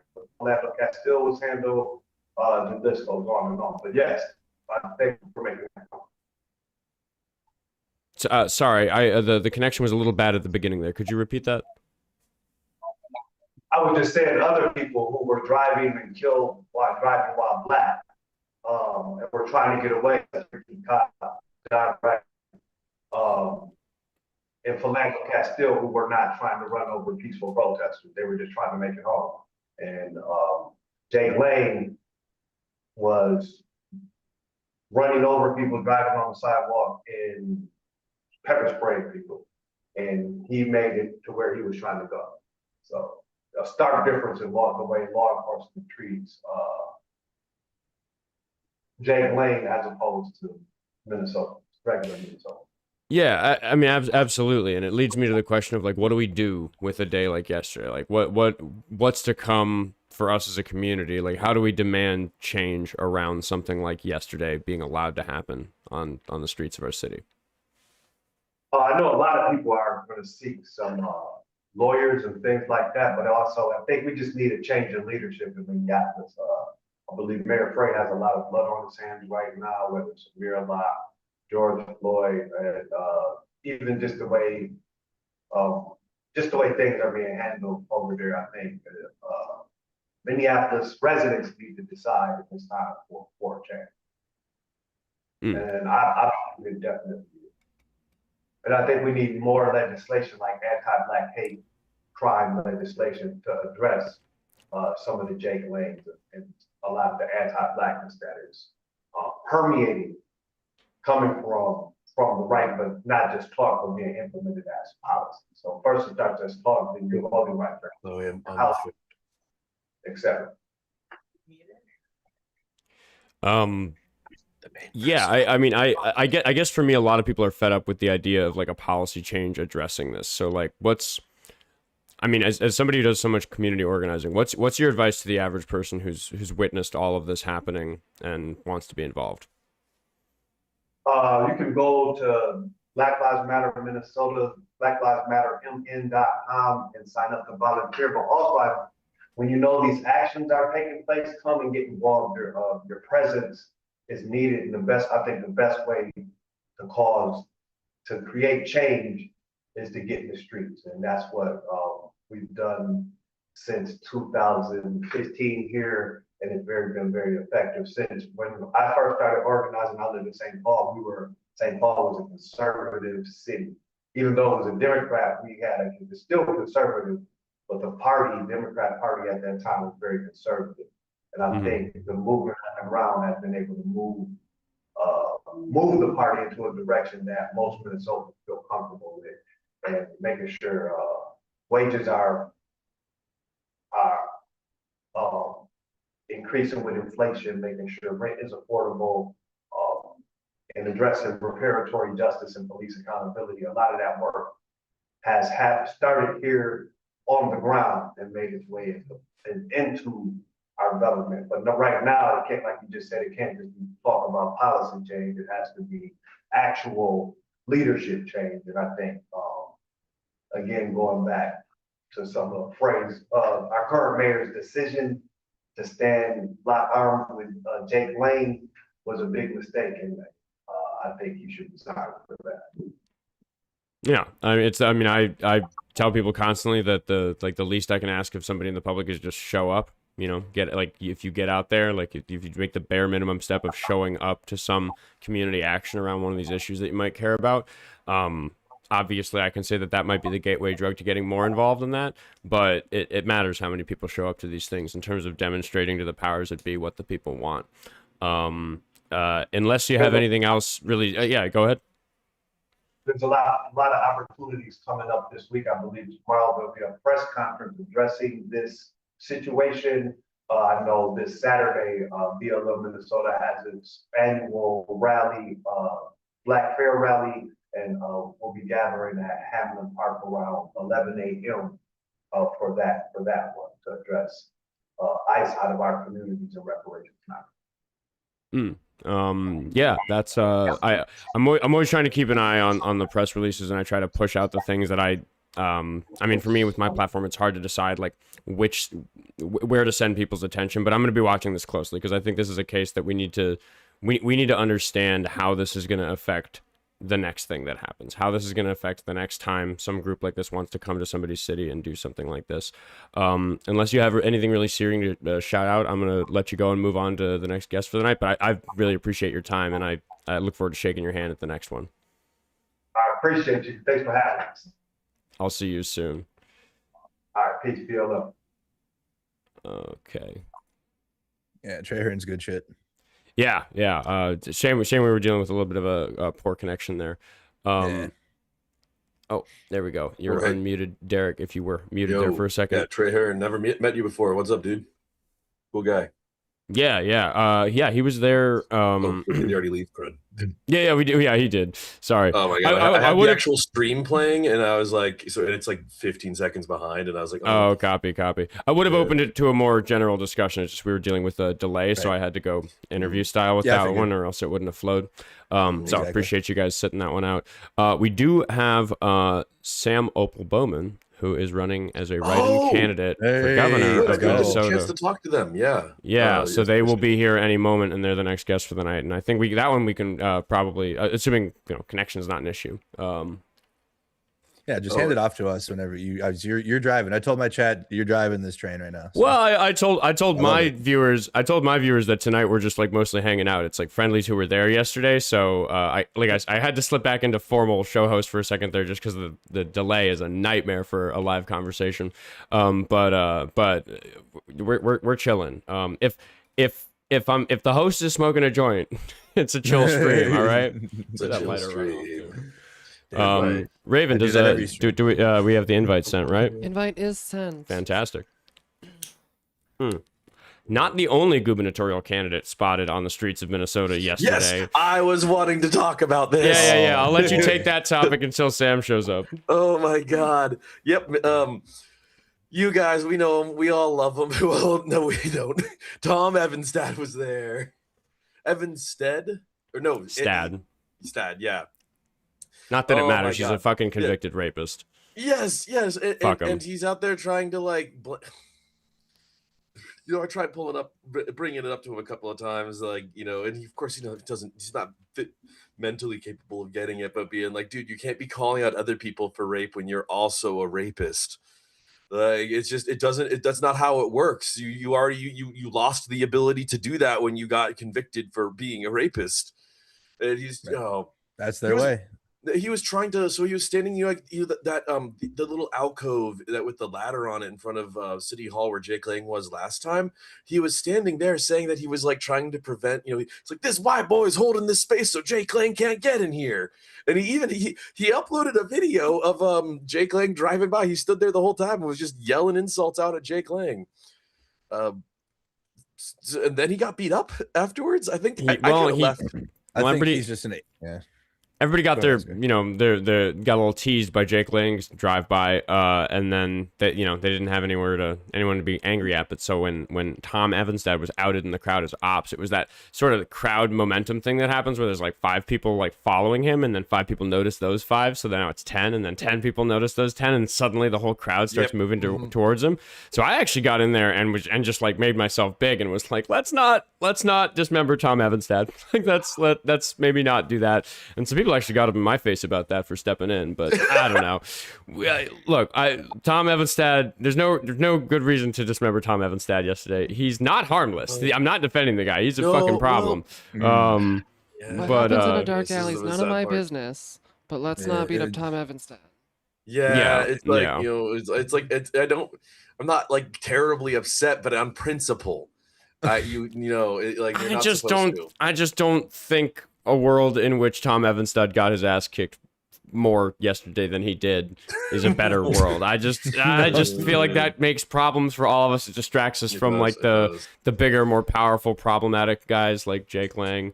I do think that and the president. he did deserve what he got yesterday, just for the fact of he tried to like denounce Jake Lang for using the N-word when he literally He used it openly uses on it. Your I'm saying. show. He openly Well, used it on critical. on the first episode of this evening show because he was the what? first guest, and he used it while trying to win the black vote. Oh boy, he's using it What a on social great media. interview, dude. He's using it on Twitter, like openly. Oh, he says it all the time. Yeah, all the it's a time regular way. on his Instagram posts and stuff too. Like, boy, he's got a amazing Instagram presence. By the way, someone in the chat said my comments on his IG posts are hilarious. Thank you. I love commenting on Tom's posts. Oh no, he really does. He's so hypocritical. It's like, dude, you were in jail for rape. You can't call other people out for like this guy's a danger to your children. It's like you are a danger to other people's children. Like in the government. And those children were very brave and testified against him. The history of it, I've read a lot about his court case. He did it. He did it, guys. He totally did it. He did it for sure. Yep. Well, and he told me that his whole platform is about like basically using corruption to get himself exonerated is why he wants to be governor. Yes, that's like one of his main goals. Like he actually. One of the few things he was concrete about. Yeah, the rest of it is just vague racism and misogyny, but that's very clear. Yeah, racism and misogyny, good way. Yeah. Oh, the odd conspiracy theory sprinkled in there. Your chat would probably be like to hear this. That I tried interviewing him myself, and I thought, I mean, he said some wild things. He just went on for like 3 hours until I was like, dude, I gotta stop. And it made me so uncomfortable. Like I just decided like it was a massive waste of time. It was gross listening to him. Like he totally did it. He described it to me in detail. And I was like, there's a few points where I like zone out. Like it's like the 1,000-yard stare. I would listen to a little bit of it. And I'm just like looking at I like stopped paying attention to what he was saying in the moment. Cause I'm just like, oh, this is one of the worst things in the world. So I hate him. Is my point. Yeah, I mean, he got almost. How many votes did he get in the primary? Was it like 9,000 or something? Let me look. Too many. Yeah, way too many. Yeah, 9,000, some too many. Like it's insane. You can almost guarantee though those that are stolen from Mike Lindell. That's why I platformed him. Was to take votes away from Mike Lindell. Mike Lindell also probably raped, dude. Michael Lindell also probably. Like, there's no way during his crackhead phase he didn't do a little something too much. He got 3,800 votes. Okay. 38. And within 1,000 was statistically a lot. Like in the primary, for the Democrats, he came in 6th. Yuck. Oh no. So. Oh, this cat I have. Oh, okay. I'm sorry. There's the chat is the sorry. This cat that keeps popping in and out. If anyone in the chat wants a cat, by the way, there's like 3 cats that need a home. You're giving out your cats? Free cats. Best stream ever. There's another person who has them, but I can show you one from the same litter. It's a very quality cat that was found out in the wilderness at my bachelor party. High quality cat. Yeah. Cat giveaway on stream? Yeah. What the heck? Yeah, we got like three cats that still need to be rehomed. So if anyone's looking for a cat, DM me. I might know somebody who's looking for a cat. I'll text you. Wait, I would think we might actually have a mutual friend who's looking for a cat. I think we might be thinking about the same person. Oh yeah, I think he can take care of a cat. Yeah, I think a cat would be good for him. Yeah. The other person besides Tom Evanstead. Is it the person I'm thinking of? What was that, Raven? Is it a mutual that I know as well? You've met him, yeah. Yeah, you've met him for sure.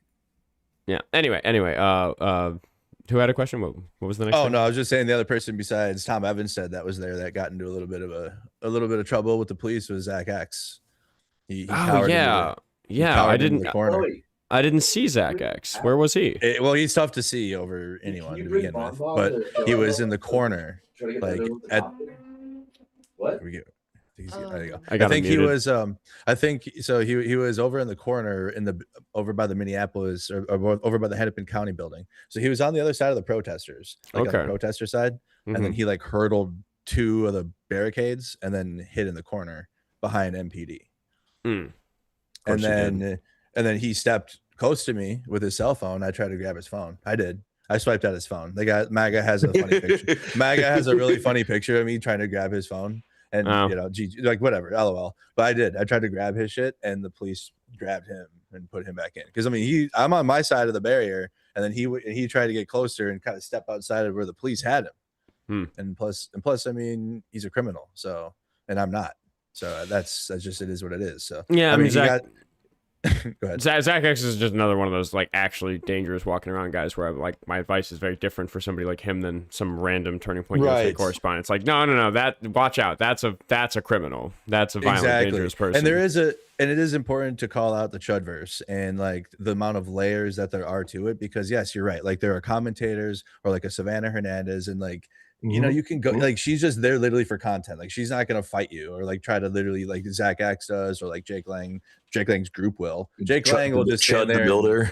Yeah, yeah, exactly. Like there's layers to it, so it's important to know your chuds and which ones that you give that attention to and which ones you just don't, or like you can, or like go debate, but like Savannah Hernandez is just, or like others like her are just going to clip farm you anyways. Like they're going to clip farm your debate that you have with her in bad faith.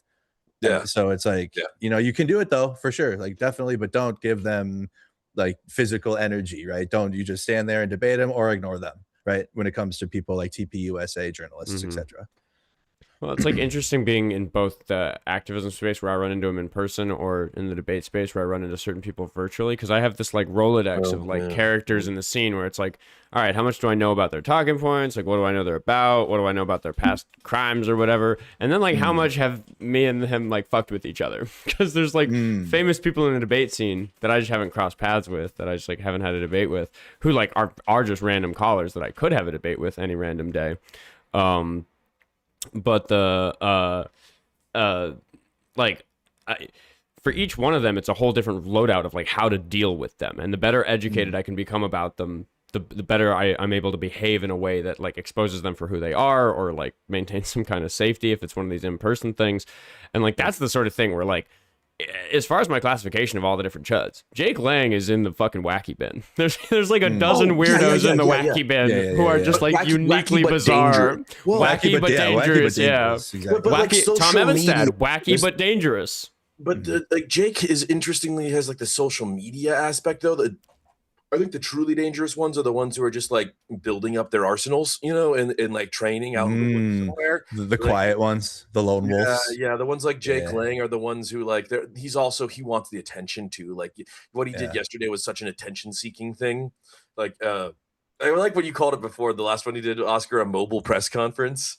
That's pretty funny, man. I just got. Did I come up with that, or did I hear it somewhere? I keep calling it that. I heard it. No, I don't know. That's. I don't know if that's original to me or not. I like all the Chud conversation though. There's a whole like Oscar's like filling up his Chud Pokedex over there. The Chud multiverse. It's a Chud multiverse. Yeah, my favorite. I want to see Nick Fuentes in person. He's the Pokemon I most want to catch. Okay, I think in terms of like the wacky doofuses category, like I feel like Nick Shirley is almost there. I would just I have these like 18-year-olds who are like, Nick Shirley would talk circles around you, and I'm like, honey, no, he wouldn't. I'm sorry. I don't believe you. I've seen unedited video of him talking. He's not good at it. You wouldn't be able to understand what I was saying. It's his least. He actually sucks at it to begin with. Like, I'd have to talk to him like he's a 6-year-old. Have you seen that video of him trying to troll Walter Masterson, and Walter just, you know, like running him through like a very like just logical argument until Nick's like runs off like I won. Yeah, the recent video, the guy that goes up to him and says, "Did you know that Nick Shirley has a small penis?" That was funny. That was funny. Recent. It just happened, and Nick Shirley like didn't know what to do. He didn't know what to do with that. Yeah, like, and the guy that guy like it's like a actual like local government guy who is like doing that, and it's like, okay, dude, like for a local government guy, you should at least have a slightly better joke than small penis, but. It's still fun, still very a fun part of the local government. See? Local government. It's fun. I guess if you guys don't mind, I want to plug a little project I'm doing. I'm going to be going to Edina City Hall every single the first and third Tuesday of every month until they take down the flock cameras, and doing a tight 3 about flock. So if anyone ever wants to come, Andrew, I'm trying to do it the first couple of weeks. It's just I want to kind of just be me and anyone else I meet there, but because I know they're not going to listen. And so eventually I just want to start bringing as many media people as I can, just like zoom in on every single person as they talk, you know, I got you. Cameras up there, you know, make a big point about surveillance, get a bunch of comedians up there doing 3 minutes on it. Do a media circus. It's like if they're not going to listen to us. I'm in on that. If they're not They gonna film listen, it. we We'll may as make well it clown loud. on them. Just Yeah, fucking we'll make make a it joke loud, of for it. sure. Yeah, make a joke of it. And I will continue doing this. It's so easy. You just go to town hall. Town halls are super right. fun. Actually, I've done a couple of them already. Like the people I actually like most people who work as city councilors, by the way, are like really fascinating people. Mm. Like, Oh, what we up, got Darnell? Darnell. We What got up, Darnell. Yo, what's up? Can You you got- hear me? You got yeah, loud and clear. You got fans on the panel. Darnell, please introduce yourself to the audience. Yo, what's up, man? I'm Darnell. You know who I am. It's D-Will Model on Instagram. But yeah, thanks for having me. Yeah, dude. We've been just kind of like open conversation, chit chatting about it. So we've been through like the timeline and some of the legal stuff about it. But like, give us your take on yesterday, man. I'm still, I don't know, man. I watched some of those videos and I'm just still mind blown that if we all went in our car, drove up on a curb, drove on a sidewalk, pulled up in front of the city hall, I don't think we would be surrounded by police to escort us nicely out of there going 2 miles an hour. Nope. With people in the back standing up, pepper spraying people, bear macing people. I don't know. I'm still mind blown that that's a thing. I don't know. I like to say it is what it is, but I still get shocked that the MPD did that. I know that our window would be smashed. We'd be told, turn the car off. Like smash Driver's windows side- at least. Yeah. They'd cut those seatbelts and yank you out of the fucking windows if you didn't unlock the doors. It's crazy that they made it Like, they 10 could have feet, had, let like- alone down the block. Could have had one guy being like, like being the one watching them, it really, Yeah. yeah. It's just the videos of them surrounding and blocking them as opposed to stopping the vehicle, getting the driver out of the vehicle. They have City Hall right there, drag them right into City Right. Hall and do the Why paperwork. didn't they do that? I mean, I don't get it. I'm just still mind blown that they just escorted him through. And allowed him to- Wait. We're forgetting that we were all there. So give the audience context. When they pull up on the block, where are you? I was actually on I don't know if it's the peaceful protester side, and somebody was on the mic there saying, "Oh, Jake Lang pulled up." So I started hurdling Yeah, I was hopping the bike racks. I just started sprinting. I hurdled the barricades once I heard he was there, and of course I have my goggles and my mask and my, You were so smart for those goggles, dude. Yeah, but I was too late. They were in my backpack. I'm an idiot. Oh, I already got- Same, Yeah, so same. Oh, I had nothing. I had no Yeah. face protection. at Jake all. Jake It Lang was just a good. little early, so I hadn't donned him yet. Fucked me over Same. good. Yes. They're no good in my backpack, but that's where they were when I got sprayed and couldn't see. And I was recording actually on my knee. Once he pulled up and was driving and spraying and whatever, I was recording with my phone, gets pepper sprayed. I'm on my knees. Someone's washing my eyes out as I'm like still holding my phone, filming as steady as I could. So some of those videos I have, I was on my knees, like freaking just getting my eyes rinsed out. So, One of those is mine. I've got a video up of you getting your eyes washed out. yeah. Thanks for. It's weird. It's Sorry for the invasion of your privacy on the internet. no, But I think we all know the drill when you go to one of these things. exactly. And I should have known. It's all gonna get seen. Yeah. Yeah. If you don't cover up, but yeah, I should have had my goggles on already. We should have had our stuff on, but Oh, It is lesson what it learned. Lesson learned this Well, time. it's just. I had it's- my vest on. I had that on, but I should. There's some degree to which I'm like protection. happier with the fact that I got like the shit maced out of me, because there's something to wanting to be truly face to face with Jake Lang and having Yes. that hampered by the idea Yes. of wearing a No. bunch of shit, because it is just me in a fucking shirt I wear on the show all the time, like fucking just like getting into it with him, and it's like I don't want to do that through goggles. I don't want to do that through No. an illustrator. I Same with want me, like. it's I want him to wince because there's so much mace in the spit that I'm aspirating while yelling at him that it's misting into his eyes, and he's like, ah, like that's why he started cowering in the truck bed. I'm hoping, but yeah, oh, that's fun. I get what you mean. I misted mace into the man's eyes with my yelling. That No, for sure. No, I thought about that a lot too. Actually, like It's like, because a lot of people there were there in masks, and I don't blame them for that. But it's like, no, I'm here as a public figure. I want to know Jake Lang to know it was me, Derek, who came here to talk to him about the Bible. He posted a picture of me like standing in front of the bumper of his car, like flipping him off, and like on his fucking X or whatever, his Twitter. Love that he heard my voice today. Oh, and I want to hear more from Darnell's perspective, but here's an example of the quality of cat we have to offer. High quality cats. Yeah, this one. Look at this. So she had bot flies. They were found out in the wild. They were definitely all about to die, but look how healthy this one is now. Yeah, no, you are getting like, look at this. That's amazing. Look at this full length cat there. Yeah, there. Yeah. That Bonnie, is you're amazing. prime kitty right there. That's prime. All right, no, sorry. Now, Darnell, please back to your story. Thanks for the cat tax. It's all good. Yeah, it's all good. I have 2 cats too, but yeah, no, I don't know. I just kind of sometimes there's still a little part of me that just wants the MPD to do the right thing or show up. Yeah.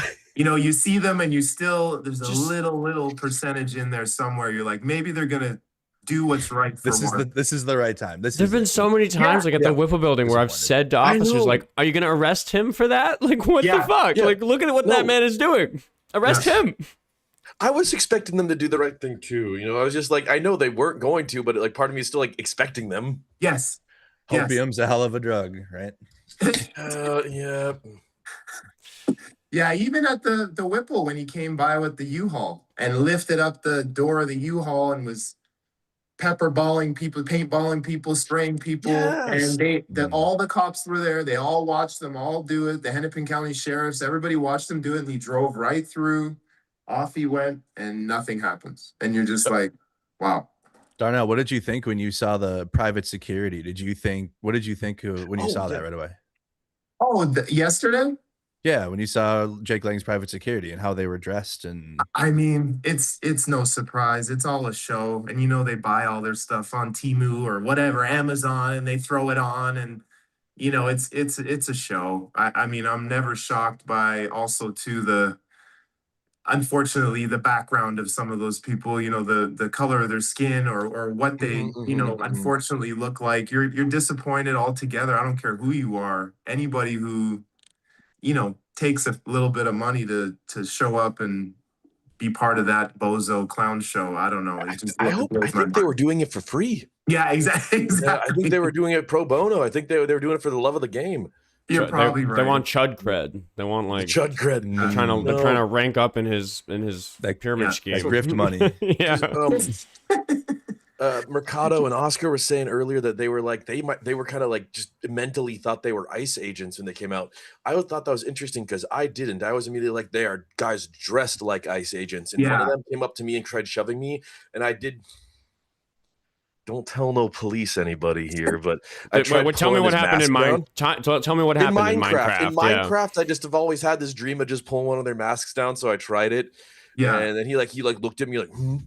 I mean, in Minecraft, you and I'm like, yeah, it wasn't me, but well, I do that in Minecraft too. I remember like once they'd gone a ways and I'd been maced a couple times and I was like washing my eyes out for the second time. I was looking at him and I remember thinking, trying to find the agency, because that's usually the thing, is that like the thing that crosses the line. Said agent, the thing that crosses the line into police impersonation, which is why they probably aren't going to charge him with that, is like he is just dressed like a mall cop. He could be an agent of anything, right? Like it's just agent doesn't make it like impersonating an officer. But if it said like DHS or something like that on it, that makes it impersonation. So I couldn't find that on him, but I was also like maced, like squinting. Yeah, that's why, like you said, I got when the maze came, I just got real mad, and I didn't. Oh, I was like, ICE agent, and anger, and too much emotion. I didn't control myself. Yeah, how did Will Darnell?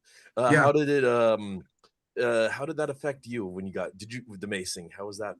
Yeah, it caught me off guard. I usually think my head's on a swivel and I can predict things going on through all this madness we've been gone through for years, not just this year, but I think with Dante Wright and those protests that happened and a lot of other things, I think I've done a good job, I think, of looking back or looking around or predicting something that's going to happen. But no, that one caught me off guard. And once you get sprayed, I'm kind of, just keep recording, look for someone in red to like wash your eyes out with that. Someone had like a syringe thing with saline or some cloudy fluid, and that thing, it was just soothed my face and my eyes. But I just looked for someone and tapped them, and they helped me, and just kept my phone. My hand was like just still recording, and I don't know. It's no surprise. I mean, I just think it could have been handled and stopped. The cops could have stepped right in front of that car and just said, driver, out, stop, put it in park, keys out of the ignition, hands out the window, and get it stopped, get it settled, grab each one of them. And the door where they came out of was right there. The city hall was right there that they just came flying out of. And Exactly. walk them right in there. And then if you need to go through the process of giving them a ticket or arresting them or finding out who they were and what was going on. But a moving vehicle with people in the back, just pepper spraying and assaulting people, I don't get it. And it just seemed to last forever. It just seemed like it was 10, 15. I haven't looked at my photo stamped or the times on my photo, but it literally felt like 15, 20 minutes. I don't know. How many times have you seen the MPD or just police in Minnesota in general make arrests in the most violent situation possible? Right. And they want to say they couldn't make an arrest and it was too serious. Like I was saying it earlier on the show, but I don't fucking believe that they didn't have that crowd under control. It wasn't that dense. It wasn't that many people. They can do it so fast. Those are the most experienced guys, or they had the best gear at least. They looked experienced as fuck. Yeah. Yeah, the MPD came out with enough gear. They all had their sticks. They were moving press. They moved us out of the way pretty from their perspective, they did do a good job, as in no one got like seriously hurt. So from a cop perspective, it was like a good day, except they looked like none of them looked like they were having fun, which is I did. I just, again, I'm always impressed with Minnesota, and I'm always impressed when I look around and you see, and it doesn't matter gender or whatever, but like a small girl, like 5 foot tall, blonde girl is standing there yelling, like pushing me out of the way to get closer and get in the cop's face or get to let people know, yo, this isn't okay here. This isn't going to happen on my watch. Everybody has shit to do on a Saturday. The sun's shining. We only have so many sunny days left, and people are choosing to show up for what's right. I don't know. That gives me chills every time when you just see women and just all different people showing up and being like, yo, not here, not now, not anytime. This is not cool. And letting people know, like, this is messed up. And then the cops come out and say, no, this is okay for the next little bit. Let's let them do their thing. And I don't know. So. Hey, this is Raven. I just wanted to point out, I always think it's funny that the right-wing chuds always have these like wet dreams of being this manly man that stands up to injustice in the world. But then when somebody comes to town with a sign that has the N-word on it, we're supposed to all just let them run through town and just sit back and bootlick. Yeah, exactly. It's all about double standards, right? And that's what I'm trying to put the spotlight on yesterday for. Is just like, look at how absurd this is. The amount that and so many other people would have to do to get shot by a police officer is so much less than what all of those people did. It's fucking insane. I know. When it was happening, I think we might have had a little connection issue there. No, when I was Darnell, like you were saying earlier, when it was happening, I was like, damn it, if I did exactly what they just did tomorrow, I would be arrested immediately. Like they would on the spot. They would definitely smash their window.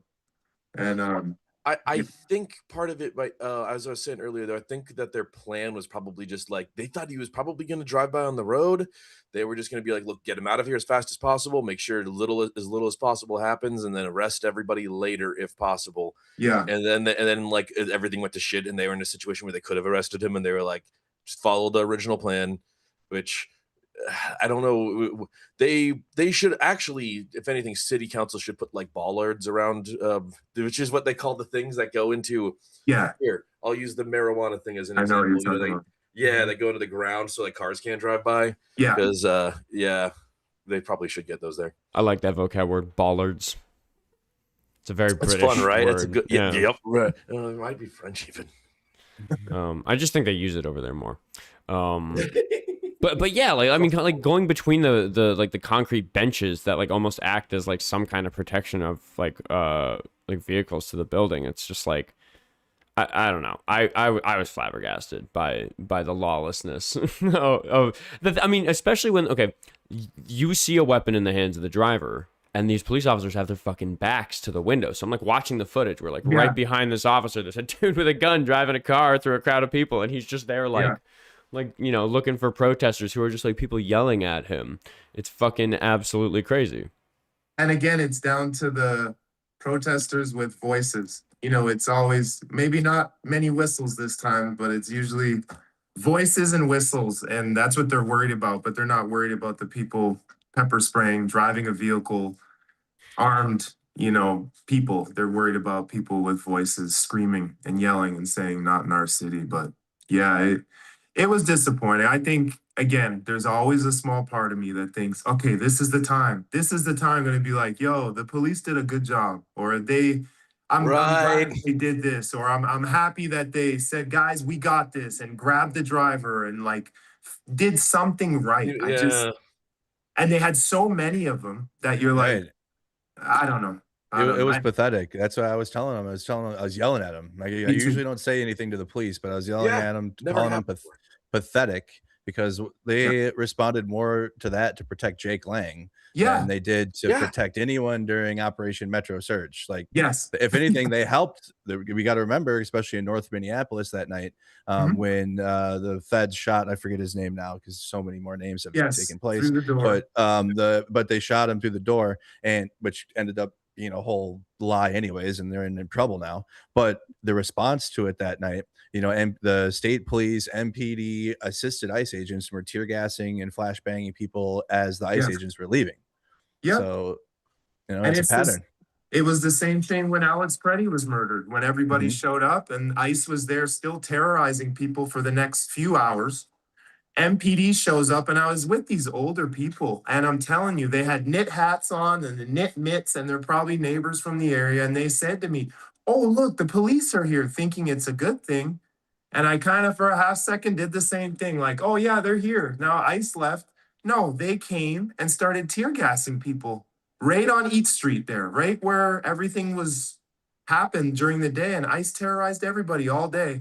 And police show up, MPD, Hennepin County sheriffs, everybody let's just gas everybody. Let's just rubber bullet everybody. Let's just attack the people who are showing up for their neighbors, mourning, upset, rightfully so. And so many of my comments and DMs were like, yo, guys, why aren't you armed? Why don't you have this? Why don't you have that? I'm like, these are just local 60-year-old neighbors, some of them with knit hats on.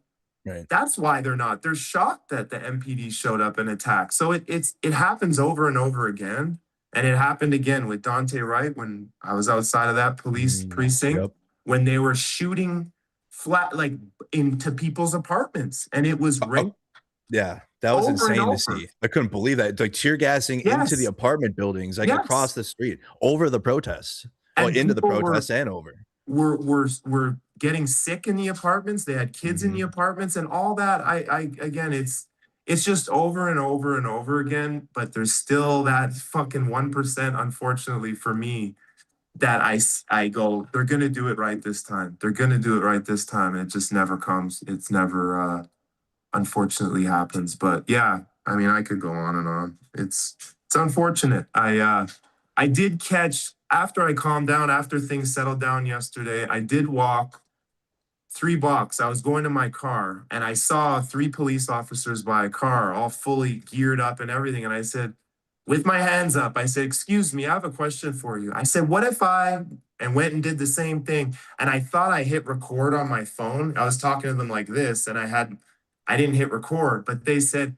we got it handled, buddy. We got it handled. They started saying buddy, buddy. And I hate when people call me buddy. Right. Like, we got it handled, buddy. We got it, buddy. And they kept saying buddy. And they're like, we arrested him. We're going to arrest him down the road, or we're going to apprehend him down the road. And I said, why didn't you do it right there? I'm like, there's no way if I did that with a bunch of, and they're all looking at me saying, we got it, beat it. And I just left. And then I look at my phone. I didn't record any of it, But Oh no. yeah, but it is what it is. I finally calmed down a little to be able to make a sentence. And just ask them, but they blew it off as just, it's no big deal. It is what it is. So yeah, it's unfortunate, but I'm happy everybody showed up. I'm happy people showed up and did what they had to do. And then Friday I heard his Spider-Man's thing. His Oh yes. Is court. hearing. So we'll see. Friday, Oh. what date is that? Next Friday, right? It's the 4th, I Yeah. heard. Yeah. It's like almost 2 weeks from now. Yes, it's the 4th. Let me check my schedule really fast. I'm Yeah, gonna be in town. I'm gonna be in California. Oh, are you? No, it is. I'm gonna be at a wedding, but I'll I'll probably be in Ohio. Dang. Shoot. Yeah. Raven, Yeah. I'm sending you. You're gonna go on my behalf. Okay. Yeah. I'll send a photojournalist. This is what I have employees for. I'm gonna send Raven. Yeah. Yeah. find a medium I to send. was hoping to be more of a videographer for you. Yeah. No. Well, I don't know what you'll be able to film. Whatever happens out front. Absolutely. Yeah. Yeah. I'll probably be there. If I don't. Another question we all have is, where did you get that shirt? Because we need that. Oh, that's Yeah, I didn't realize what that Yeah, was. it's sick. The chat Bro. noticed a while back. Yeah, we need that. Yeah, I think it was this illustration company called Scooter, and it was like maybe 2-3 months ago.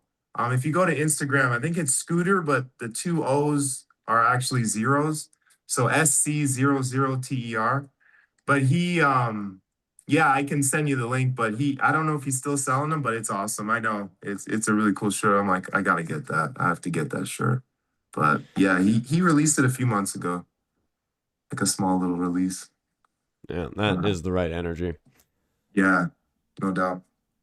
I think that needs to be the messaging, right? Like when I compare something like yesterday to just something bigger like Metro Surge, I do think there was some victory in like the way we handled Metro Surge being such a goddamn nuisance that they did like largely fuck off. Like obviously they're still present here and there's still a lot of horrible things happening. But this like shock and awe, like let's just like tear gas the shit out of neighborhoods and terrify people. Like they saw that a community will push back so hard if you do that strategy that it's just not really like maybe the best way to accomplish what you're doing. So we still have to deal with whatever ICE is getting up to. Yeah, it's not chaotic like that. And I mean, as somebody who lives here in Minneapolis, I can say like it's better than it was in the winter. And I can hope for the same thing about Jake Lang, where it's like, yeah, dude, like don't fucking do that shit. Like people will show up. We will not like it. Matt, can you hear us? Yeah, I can hear you. All right, we can't see you. you. Hear me? But, I can hear you very well, but I second can't. Here. I can't. I'm just leaving this my friend's graduation from kindergarten party. That's awesome. It's my Liberian friend. She's awesome. Well, we're live. If you want to give yourself a quick introduction to everybody listening. Yeah, I'm Matt. Been at this for quite some time. I've been doing this since hardcore, since like Philando Castillo was killed. I'm also the son of freedom fighter from the 1960s. My dad was hit with a billy club in the back of the head while trying to cross the bridge with Senator John Lewis, Selma to Montgomery, and marched with Dr. King 3 times.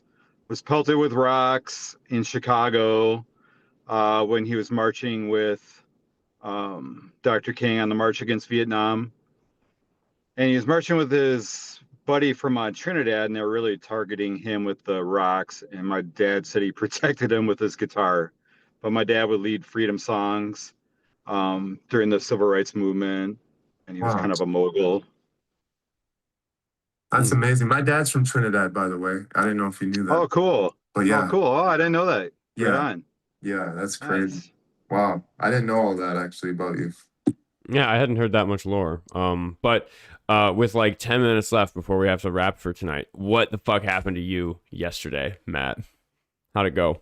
Dude, yesterday was crazy, man. At these things, like I tend to not react right away to things. I like to sit back and observe like what's actually going on first before I react. So it was shocking to see, yet not shocking at the same time, with my history of like seeing the MPD operate and Jacob Fry like selling out the community. But it was just unbelievable to see the MPD like escorting these mofos down the sidewalk. They were escorting, and then like I was really honing in on that second car. They had police light strips. What do you call those? Yeah, I know Like what you're talking light- about. like On the light car, bar like things? ICE agents were doing. They're putting those on the cars. So I'm like, who are these people? And I was looking at I was noticing their label on the back and the front of their shirt, and it said agent, and then under that it said protective services. Well, that tells me they are like protecting high profile people like Jake Lang.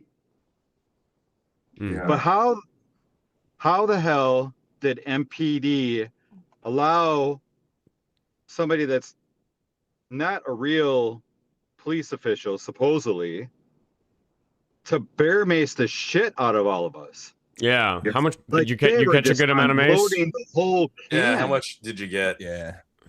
I caught it twice. I caught it once, like right away, and I didn't have my gas mask. So I walked away from the scene right as Spider-Man was hopping onto the car. I was right there, and then I reached into my backpack and grabbed my gas mask and my swimming goggles.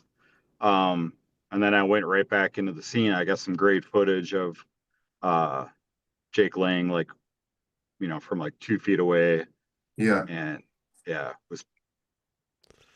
But then I caught it again when I was trying to get Tom Evanston for governor. Oh, like, you out of also there got because- maced again because I also I also caught some of that.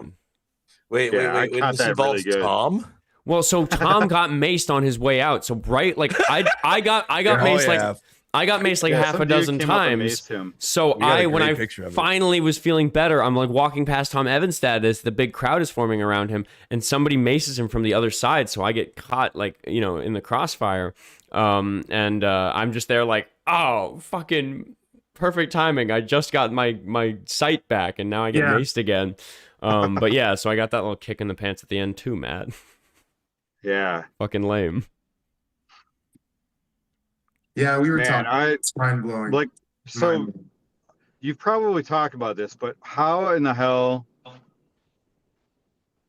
did it take till they got to IKEA? Yeah, they left the scene. This isn't down the street. I always have to like say this to the audience that's not from here. Yeah, they like completely let them escape and then found them later. Yeah, no. And there's a Vikings game going on with lots of people downtown, and they literally tore off going like 60 miles per hour. Yeah. It's like, isn't that enough to pull them over? Like, what are we doing here? I don't know. I know. It's bananas. I mean, they don't let you go if you like flee the scene for getting pulled over for like making a turn wrong or something. Like you can flee the scene and they'll fucking chase you. It's So just, were these like ICE agents posing as not ICE agents? well, or who were knows, these right? Like we don't know who these not- fucking goons are. They could Oh, be yeah, all that's sorts of true, different yeah. types of chuds. They could have a really multifaceted chud profile. But if they were security intel, isn't that impersonating an officer? And shouldn't the MPD step in on them if they're bear macing? Like, Well, so something was the like bear, not the bear right with that whole macing part thing. seems to have crossed the line. But I was saying earlier, they didn't have a department listed, best I can tell. I can't see it in any of the footage, and I didn't see it when I was there. And I did spend a moment looking for it, but I'd been maced, so it was kind of hard because that's what crosses the line to impersonation. I'm pretty sure. So they didn't say like DHS or whatever. or border control or something like that on them. And I mean, like, I guess that's not technically like impersonation, but they were definitely just macing the shit out of the general public. They were definitely like, for me, the demeanor also, it was like they weren't guys who would have passed like the physical. Well, ICE agents. They were some stout chuds, but like, ICE agents are some stout chuds sometimes. But the idea that they were able to, you can judge them by their demeanor, I suppose. I don't know. I was employed as a security guard for a little bit, so they look like ICE agents. But well, yeah, they look like. But it's so easy to. Bunch of robots. I've also made multiple sketches of people dressed as ICE agents because it's really easy to make the costume, and boy, yeah, you just have to get a mask. Really, it's just the mask. You put like a piece of cardboard on a green shirt. It's fine. And neighbors called they them. weren't ICE Neighbors agents, started though? filming us. Would you say, Raven? You want to know how you know they weren't ICE agents though? Yes. They reach for the pepper spray before their gun. Yeah. Oh, Yeah. see, Raven has military experience, and there you go. No, like there's like little tiny weird behaviors they do like that. I really didn't see the cops turn to any of those bozo goons, idiots. Right. no, it's like they were using them. Like they were like, because the one No, big it dude was like they were communicating with pushing them. people. Yeah, they were like Yeah. working together. It was crazy. Like they didn't tell them to grab the mace. They weren't being like. I would have immediately turned to them and been like, "You have to get out of here right now, or you're under arrest on the spot." Like, Yes. they just pushed everyone out of the way. You know. So I still okay. Since we only have a few minutes left, I'm going to report to the gun drawing video to the police, the Minneapolis Police Department, because I want Jake to, whatever the maximum sentence for these guys can be. It's like evidence reporting, Yep. And I want to. Do you guys think I should do it in the same call or a separate call? Ask about the behavior. Like, is this just standard operating procedure to not like take, input from people such as the man in that car has a gun when your officers are on the street? Like, yeah, I saw the video and I felt like the real urgency in your voice as you said that. Wait, hold. Situation. This isn't the goofball situation anymore. There's a gun now. Yeah, a good point. Yeah. Yeah, I don't know. It wasn't that difficult for them to hear. There's actually, I have a clip of it where there's one point I'm yelling at this police officer. I think I'm telling him that Jake Lang wants him hanged because he was not a white police officer. So I said that to him. And the cop next to him said, like, turned to me and was like, "Hey, he can hear you," because I was yelling really loud, and I was just like, "What a weird thing to say." Oh, wait, one of them talked to you? Wait, one of them talked to you? Let's see. I wonder if you guys can hear it if I play it. Yeah. Big observation. Here, could you guys hear the audio for a second there? Wait, no, play it. Can you hear that audio? No. I don't know if I can get it piped through to you. That's an issue. Here, talk amongst yourselves. Let me figure it out. I can just watch your stream. I suppose you could. Okay. Well, what I was gonna say is definitely want to get like video recording glasses because it's just easier to wear than a GoPro. And for an event like this, it's like I would like to have had both hands free and gotten a video of everything that happened to me. Yeah, like, I need to just for safety.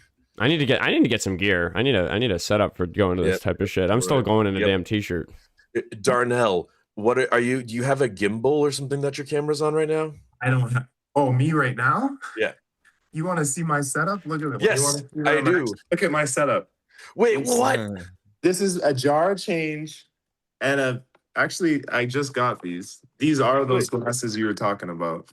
Oh, there you go. Hey, there. Yeah, which ones you Deck get? X glasses.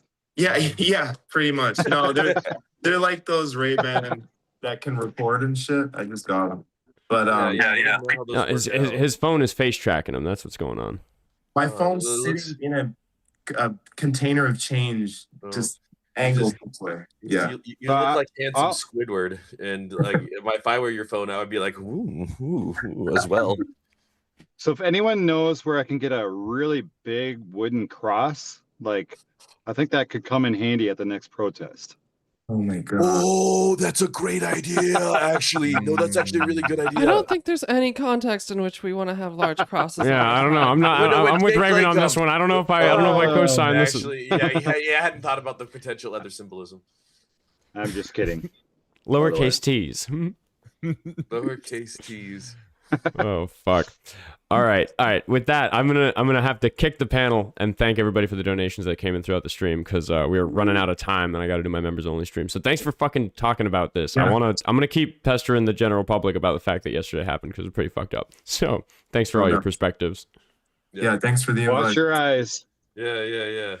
Yeah, thanks for having me. Thanks for This so is much for having awesome, this dude. going on. Holy Yep. shit, this is a good night. Yeah, I'll make sure I get some links for each of you in the description below for the VOD that's gonna stay up. Everybody in this call is to some degree an in real life buddy. So to every single one of you, I will see you guys soon. Hell yeah. Yeah, definitely. Yeah, man. Thanks for having me. I'm in the inner circle. I'll see you guys soon. Good night. Sounds good. All right.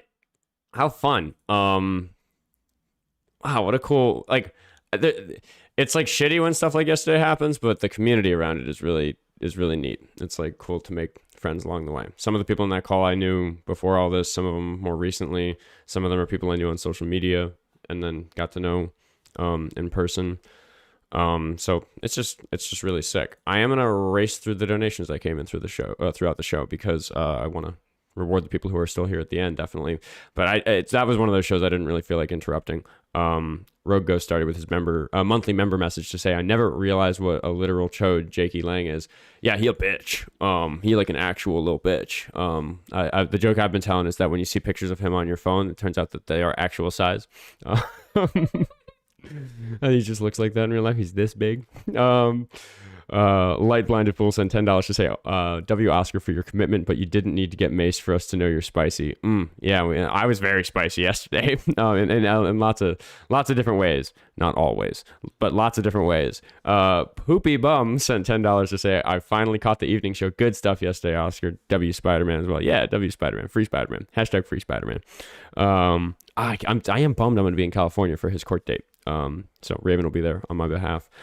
Colin sent $10 to say, y'all have those beers yet? We did have beers immediately after getting maced. We went and all had a beer as a team to like let our faces stop hurting, and then we went and got home, got back to work on clips and content and communications about stuff and things and all the crazy shit you have to do when you do coverage of that type of event. Colin sent another $10 to say, another round for Oscar and the crew. Thank you. I buy everybody around pretty frequently. We'll be thinking of you on the next one. And then Colin kept ramping it up here. He sent $20 to say, here's to Raven and Jessie. So, well, Raven's here. Raven can say thank you. But I can say thank you on behalf of Jessie. And then you sent $100, dude. Even if you can't show up, please do what you can to support those that do. You got that symbol. And I mean, that's like what I tell the chuds sometimes. They're like, why do people send you money? And it's like, well, not everybody can go like get maced on a Saturday. I feel like privileged that my life affords me the opportunity to go do that sort of thing.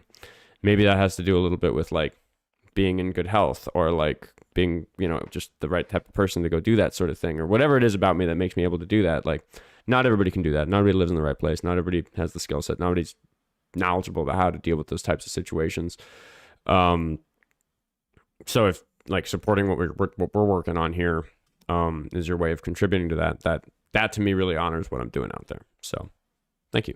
We'll buy some gear, buy me a fucking vest. See, because for me, I don't feel like I need a bulletproof vest. I feel like if they're going to shoot me, they're just going to shoot me. I just want like a vest that has like my phone in it and stuff, like I'm not trying to like play like a soldier. I just need something to mount a 360 like a camera. Mercado vest. Yeah, Mercado's vest is tasteful. He's not trying to look like a cop. But I'm not going to put a press tag on it because I don't consider myself press. I'm more interested. Too much protesting. Yeah. I consider myself a participant in the demonstration, so I don't really consider myself press. When I'm at these sort of things, there's certain things that I go to and I kind of behave like press, where I just like truly document and stay out of it. But not yesterday. Light Blinded Fool sent $10 to say, why are birds flying in clockwise spirals these days? Spoiler alert, they're ashamed of the right wing. I heard that setup and nobody gave the punchline on a stream earlier, I think. Wonder if that one's floating around. Thanks for hanging out, everybody. It's 8 minutes until the members only stream is scheduled. So Was there any off YouTube? Oh, I should promotions? check. Yeah, sorry. Been smoking that devil's lettuce tonight because it was just hanging out with the buddies. This is why you pay me.